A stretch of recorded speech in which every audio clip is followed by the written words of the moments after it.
Who would think that living within each cell is a magician whose main job is to take what we eat and turn it into power for our bodies to do just about anything? Voila! You can think, see, feel, touch, exist, and become more powerful with the power that He has given you. Even that, it really is not that simple. Lying within each of our cells is a power producer called mitochondria. Mitochondria is an organelle that is found within our cells which functions like a well-oiled machine so that we can do just about everything that we do each day, each second. Really, when you think about it, thinking about it is causing my mitochondria to move into action. Most people on average are so busy that we do not stop and consider how we are able to do the things that we can do. For example, forming a thought and putting that thought into action. As the popular slogan goes, we just do it. Generally, I would say humans pretty much take our abilities for granted.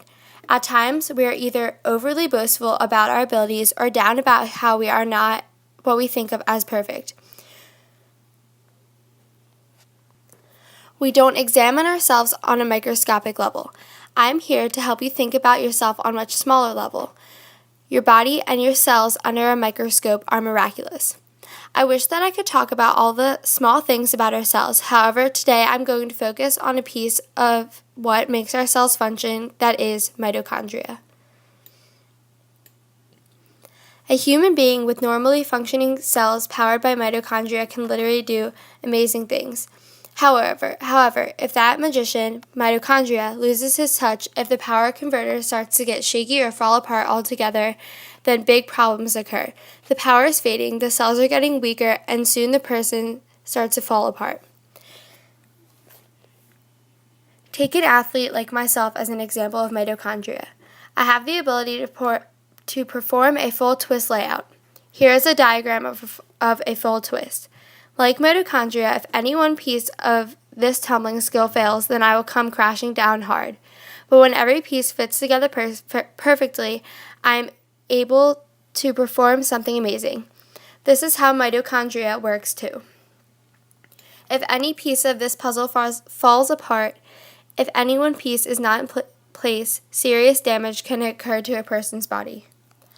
Mitochondrial disease in children is becoming a bigger health problem each day. To bring awareness to those of you who take what you do each day of your life for granted, I want you to learn what mitochondrial disease does to a child. My mother is a nurse who took care of a little girl, Juliana, that has mitochondrial disorder. This is how she describes her. Juliana is 8 years old, but she is not like most children. She doesn't play sports, she isn't involved with any activities, and her only friends are her nurses, therapists, teachers, and her brothers. Although Juliana is 8, she is more like a baby. She is not able to bear weight, walk, or move much on her own. To prevent her muscles from wasting away, the nurses have to put her in equipment like a stander or a special wheelchair, and physical therapists have to come and move her body parts for her. She is not able to talk like an 8-year-old. The most that she does is babble like a baby. She can say repetitive sounds, but it is difficult to determine if she knows what the words mean. She has a speech therapist who comes to work with her, but mostly to work with the muscles of her mouth so that those muscles don't waste away. However, she doesn't eat food like an 8-year-old. No chicken nuggets and pizza for her. Only liquid nourishment that gets fed to her through a tube which goes directly into her stomach. She can't get up to go to the bathroom like most 8-year-olds, so she will have to use diapers and someone will have to change her diapers. Her teachers come, but they don't help her learn new information. They come to provide more stimulation to her brain. They play music for her, sing to her, and read books that are on her level that a baby would enjoy. Very much like a baby, she doesn't do much and spends most of her day in bed sleeping. Mitochondria has affected every part of her body. She is blind, has seizures, and sometimes difficulty getting the right amount of oxygen, which may cause her to need extra oxygen through a tube that goes into her nose. According to my mother, though, Juliana is amazing. She has no hate in her heart. She is mostly like a very happy baby. And she even has a sense of humor and likes when people act goofy around her. as this makes her giggle, sometimes uncontrollably. Juliana will never grow up like you and me.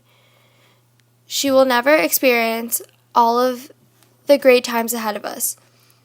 Eventually, Juliana's body will start to waste away, and her parents may have to make the decision to let her go or put her on life support. September 16th through the 22nd is Mitochondria Awareness Week, but we can spread awareness all year long through using our mitochondria and helping others to learn more, raise money, and even volunteer to help families with children that have this disorder.